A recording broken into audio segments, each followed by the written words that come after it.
pour boire un conseil. Reste mince, ferme ta gueule tailleuse, puis parle plus jamais de mon prêt. Vis ta vie de blog, de mode, cesse ton rap de gonzesse. T'as ça que dis au complet quand t'as dit que t'as fait un bon rêve. Ça allait clair ensemble avec Georges Goma. Maintenant, on va parler du mois de l'histoire des Noirs. C'est une bonne habitude qu'on a pris. C'est un beau rendez-vous. Ça fait bien plaisir. Bonjour, Georges. Bonjour, Caro. Et ce matin, tu as un invité au bout du fil avec nous, Éric Martel-Baoueli, qui est porte-parole de la table de concertation sur le mois de l'histoire des Noirs. Bonjour, Éric. Bonjour. Bonjour. Oui, bon. Oui. Vous m'entendez bien? Oui, je vous entends bien. Parfait. Okay, super. Ben, vas-y, Georges. Ben oui. Donc, tu avais envie de parler. Pour introduction, nous avons un invité qui sera prolifique, vu un peu l'ampleur des activités que mène la table de concertation sur le mois de l'histoire des Noirs. Donc, on aura le plaisir de l'entendre beaucoup. Mais sinon, en introduction, c'est simplement dire que le mois de l'histoire des Noirs, c'est un événement très significatif qui existe, qui a été reconnu aux États-Unis depuis 1976, mais qui a été mise en route depuis 1926. Depuis 1926, à l'époque, c'était tout simplement la semaine de l'histoire des Noirs. On commence des fois par une journée, une semaine, et là, on a droit à un mois. Exactement. Bon, je sais pas si c'est positif. Peut-être qu'on devrait pas avoir besoin d'un mois, mais visiblement, on a encore besoin d'un mois. Voilà, tout à fait. Donc, le président Ford, qui a institutionnalisé finalement cette journée en 1976, et depuis, c'est allé sans discontinuer. Et puis, ici au Canada aussi, on a adopté cette habitude-là. Et au Royaume-Uni, on l'avait dit également. Ouais. Mais ici, à Québec aussi, c'est tout à fait particulier. Parce que les Noirs, au Québec aussi, ont une belle histoire. On l'a dit 1000 fois ici. Avec Mathieu Dacosta, Webster, qui était avec nous la semaine dernière, qu'on a eu le plaisir d'avoir ici la semaine dernière. Et ben voilà. Donc voilà, il y a la table de concertation sur le mois de l'histoire des Noirs, qui font des choses extraordinaires. Et pour tout te dire, il y a pas longtemps, il y a peut-être quelques jours, j'étais leur invité à une conférence que j'ai faite là-bas. Et ça, c'est tu nous avais super caché bien. ça, Georges. Ah bon, je t'avais pas dit ça? Ben non. Qu'est-ce qu'il est vilain, ce Georges. En tout cas, ça s'est bien passé. C'était très, très, très, très formidable. Et puis, aujourd'hui, ma foi, on s'est dit, mais bien sûr, moi, j'étais étonné par l'ampleur de ce qu'ils sont en train de faire à la table de concertation sur le mois de l'histoire des Noirs. Ben, on va laisser Mathieu. On va laisser donc voilà, tout à fait. Mathieu nous en parler. Ben, je voulais voir avec Mathieu. Éric, pardon, excuse-moi. Éric, voilà, Martel, je mélange dans ma feuille de route. Alors, Éric, dis-moi donc, le mois de l'histoire des Noirs, c'est 28 jours. Hein? Février, c'est pas fini, mais il y a déjà un bon moment de passé. Qu'est-ce que vous faites exactement pour ce mois-là et dans le cadre de ce mois-là? Quelles sont vos activités? En fait, c'est plusieurs conférences qui ont été données tout au long du mois. Ensuite, il y a des activités, c'est ça, comme je le mentionnais. C'est beaucoup des pourparlers, de donner la possibilité aux gens aussi d'avoir des discussions avec des membres de la communauté noire, ou encore justement Webster qui a fait plusieurs cégeps, les universités, pour conscientiser aussi les jeunes à l'histoire des Noirs à Québec ici, parce qu'on se concentre plus sur ce qui se passe sur notre ville, malgré que, comme mentionnait Monsieur Monsieur Goma, exact, le phénomène est maintenant pratiquement planétaire, là, mais c'est sûr que, c'est-à-dire surtout aux États-Unis, au Royaume-Uni, mais c'est ça. Donc, pour nous, c'est vraiment de montrer que il y a des Noirs ici à Québec, et ça depuis plusieurs années déjà. Mm-hmm. Et là, vous êtes dans le cœur de l'action avec la table de concertation. Ça existe depuis combien de temps, cette table-là? Est-ce que c'était une nécessité à un moment donné d'instaurer une table de concertation? En fait, moi, c'est des amis qui m'ont... ça fait seulement 2 ans, là, c'est la deuxième année que c'est ici. Puis moi, c'est un de mes amis, Maxime Sanou, qui a décidé de s'impliquer aussi dans la table de concertation. Puis il m'a appelé pour savoir si je voulais être porte-parole. Donc, immédiatement, j'ai accepté. Moi, j'ai 36 ans, puis Maxime, on s'est connus quand on était déjà au primaire. Puis c'est ça, donc on est des amis de longue date. Puis Webster aussi, c'est un de mes amis, ça fait déjà plusieurs années. Donc, ça a été comme pour moi, c'était évident que j'allais accepter de pouvoir faire partie des différentes activités, puis d'être porte-parole aussi par le fait même. Ouais. Quand on parle de l'histoire des Noirs au Québec, on parle d'une communauté tissée serrée. On parle de quelle communauté? Georges et Congolais. Il y a différentes communautés, mais c'est tout ce monde-là qui se réunit sous un même chapeau. Là. Mais quels sont les gens là de ces diversités-là? Quels sont ces gens qui représentent différentes diversités? Ben, moi, en fait, ce que je voulais amener, c'est plus le fait que mon histoire personnelle aussi versus... justement, il y a beaucoup plus d'immigration aujourd'hui en 1900. Moi, quand je suis né en 1981, il n'y avait pas beaucoup de personnes noires, dans le sens que moi, mon père vient de la Côte d'Ivoire, en Afrique. Il était venu ici faire ses études à l'Université Laval, une maîtrise. Donc, c'est ça, il n'y en avait pas beaucoup, à part peut-être à l'université. Puis ma réalité, c'était de montrer ma réalité de jeune métissé, que ma mère est québécoise, mon père est africain. Puis quand même, j'ai vécu du racisme jeune. Puis aussi, aujourd'hui, Dieu merci, là, il y a beaucoup plus d'immigration. Mais je parle aussi, comme dans ma conférence que j'ai faite, pourquoi que moi, qu'est-ce qui m'a amené vers la boxe? C'est surtout justement que je m'identifiais aux Noirs américains dans le temps et non pas aux Noirs de Québec. Donc, c'est ça que je voulais parler, que justement, si on peut avoir plus de modèles ici à Québec, mais ça allait justement changer un peu la donne pour des jeunes, justement, comme des jeunes noirs. Il n'y a aucun policier noir ici à Québec en ce moment. Donc, ça, c'est pour un jeune qui, admettons, qui habite dans les HLM ou quoi que ce soit, mais il y a comme une problématique, puis c'est pas normal qu'un jeune ne veuille pas non plus nécessairement devenir policier ou qu'il n'y a pas d'exemple de pouvoir devenir policier, sauf s'il se tourne, mettons, à Montréal ou à regarder les policiers noirs américains. Mais je veux dire, ici à Québec, il devrait y avoir des personnes de la communauté noire qui puissent être policiers également. Donc, c'est plus de conscientiser un peu les jeunes, puis aussi les plus vieux de la région de Québec, justement, qu'il y a de plus en plus de personnes de communauté noire, puis qu'il n'y a pas de différence entre un blanc ou un noir ici à Québec. Oui, exactement. Et toi, t'es né au Québec, donc... C'est ça, moi, je suis né au Québec. T'es jeune, là, quand t'es né en 81, en tout cas. Et puis tu disais même que t'étais victime. On a l'impression que, bon, que c'est relégué aux années 60, le racisme et tout. Mais est-ce qu'il y en a encore autant? Est-ce qu'il y en a moins? Est-ce que toi, t'observes que les jeunes, les tout jeunes aujourd'hui sont moins victimes ou... non, je pense pas qu'il y en ait moins. Dans le sens où tu sais, des jeunes, des fois, il y a un jeune qui entend son père dire les nègres, mais quand il va arriver à l'école, il va voir un noir. Mais au lieu de dire, mettons, tu sais, que s'il vient qu'à se fâcher contre un autre jeune de son âge, mais il va dire, toi, t'es juste un nègre. Mais tu sais, dans un sens, c'est que ça vient des parents aussi, souvent. Puis, des jeunes, des fois, c'est méchant. Mais je pense qu'il y en a beaucoup moins, puis ça a changé énormément. Sauf qu'il y en a encore. C'est sûr, ça, c'est sûr à 100%. Puis même, il y a des études qui sont faites souvent, puis même pour l'obtention d'un loyer ou quoi que ce soit. Donc, c'est sûr qu'il y a encore, et il y aura toujours, en fait, je pense, une conscientisation. Puis comme il y a des jeunes qui vont s'attaquer à un jeune qui a les oreilles décollées, puis ils vont l'agacer en lui disant elle est porte de grange. Dans le sens que, ça, c'est sûr qu'il va toujours avoir des remarques désobligeantes des fois qui vont être faites par les enfants ou tout ça, mais c'est un peu par ignorance, mais c'est pour ça que je pense que c'est bon de conscientiser un peu plus la population, puis de pouvoir parler, puis que tout le monde se voit sur un même pied d'égalité. Ouais. Et toi, dans ton parcours, tu disais que c'est la boxe qui t'a sauvé, entre guillemets, là, mais tu t'es retrouvé dans la boxe? Ben, sauvé, c'est peut-être pas le bon mot, là. Non, ça m'a pas sauvé, mais c'est juste que ça m'a aidé beaucoup à devenir une personne un peu plus épanouie, puis en même temps à me défouler, à me trouver aussi comme individu, puis au travers le sport de pouvoir passer un message aussi, tu sais, comme aujourd'hui, c'est-à-dire que si j'avais pas été noir, quelqu'un m'a parlé de ça, puis je trouvais que c'était bon. Peut-être que si j'avais pas été noir, j'aurais jamais boxé, en fait. Ouais.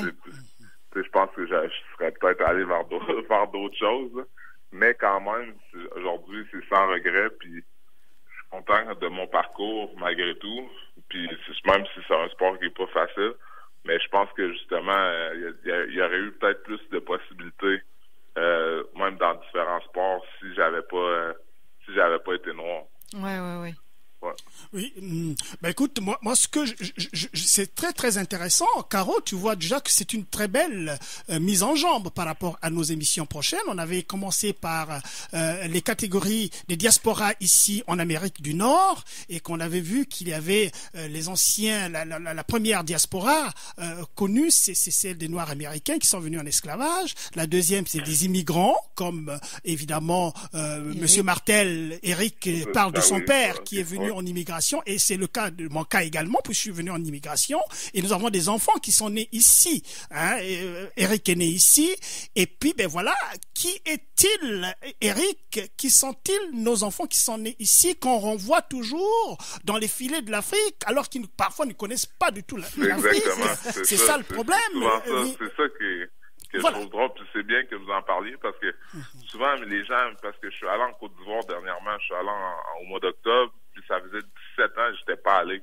Mais même à la base, je suis allé la première fois à l'âge de 16 ans en Afrique. Mais les gens me parlaient comme si j'étais africain, comme si moi je connaissais, tu retournes chez toi. Mais non, mais en fait, je retourne pas chez moi, ou je retourne voir tes racines, oui, un peu, parce que du côté de mon père, mais en fait, ma mère est québécoise. Mais moi, je suis né ici à Québec, je suis à 100% québécois. Quand j'arrive là-bas, je suis comme un peu un touriste, là, dans le sens où même si c'est ma famille qui est là-bas, je connais rien, je connais pas le dialecte, je connais pas la nourriture. Donc, même aujourd'hui, je suis un peu plus renseigné sur les différents mets, tout ça, mais quand même, je suis beaucoup plus québécois dans l'âme africain. Ben oui, puis Dany Laferrière en parlait bien de ça, ce phénomène-là, dans son livre, là.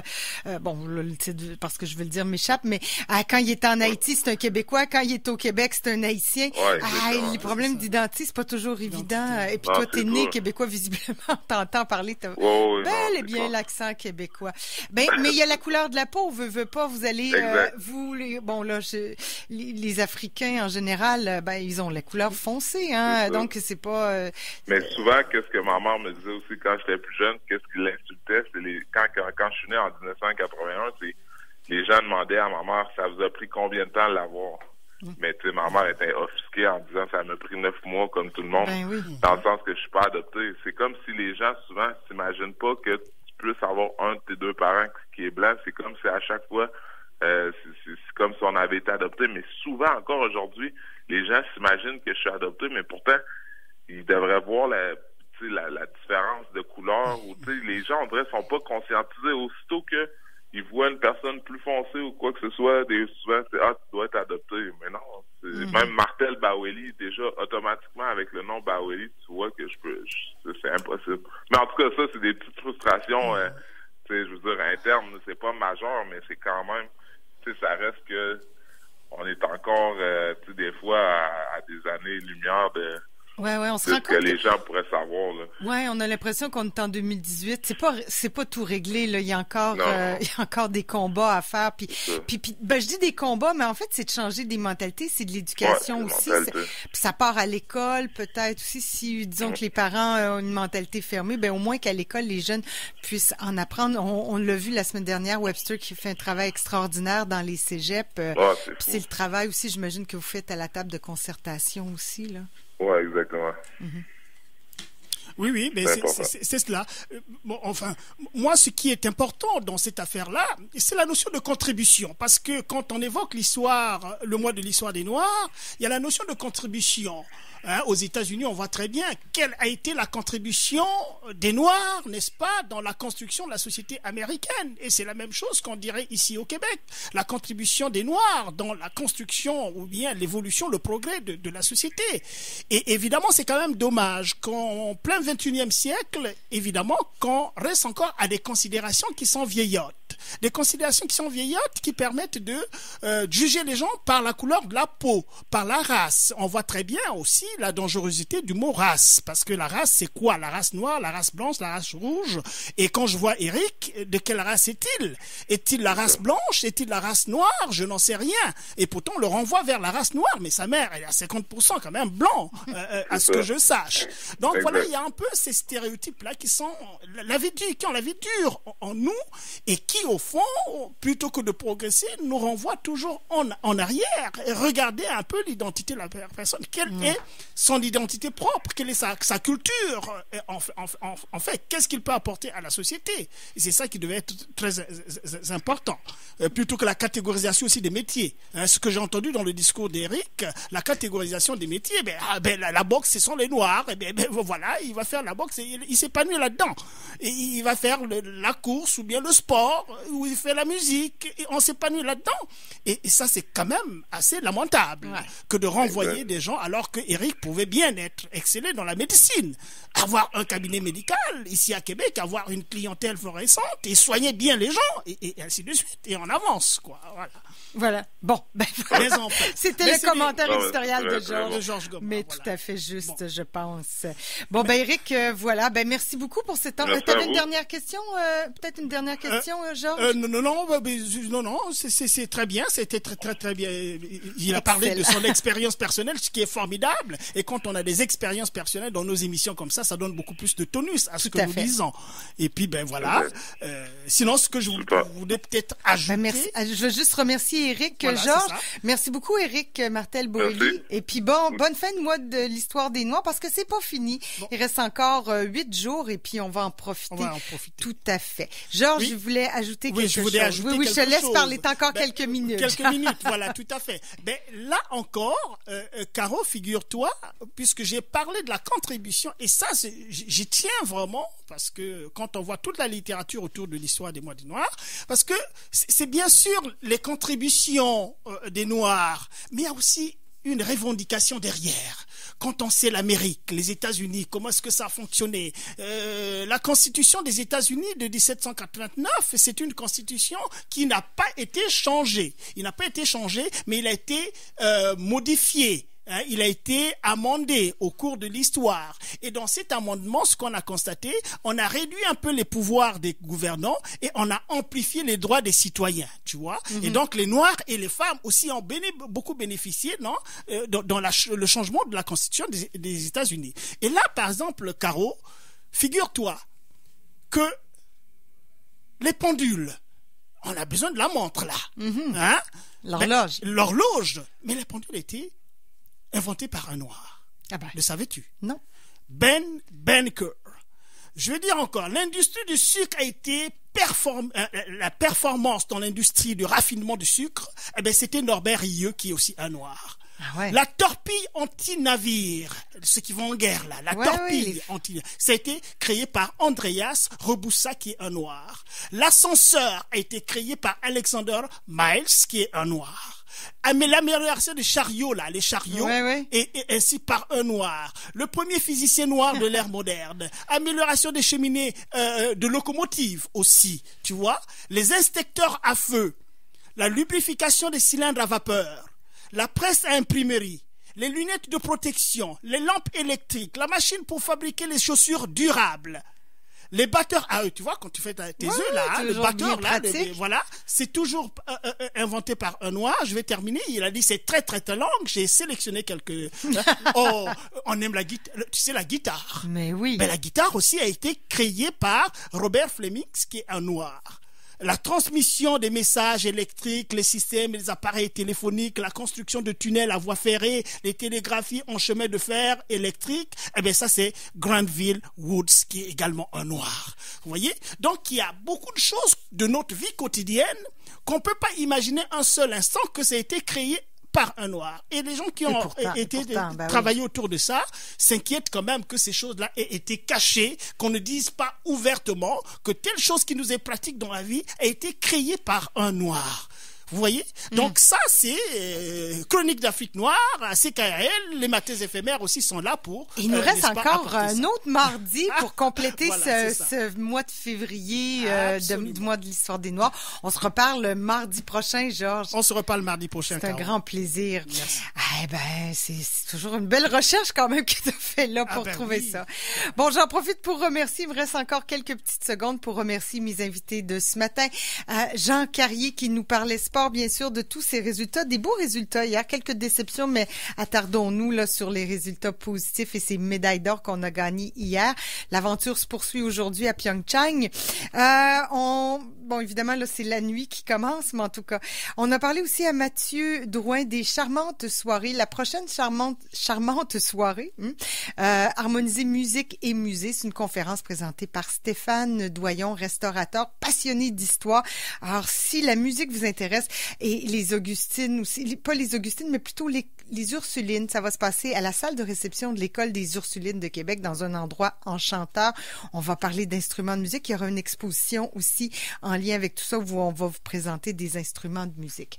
Alors voilà, bonne journée tout le monde. On se donne rendez-vous, nous, demain, mercredi. Raymond Côté sera avec nous. On va parler philosophie aussi avec notre nouveau collaborateur Christian Dogard. À demain tout le monde.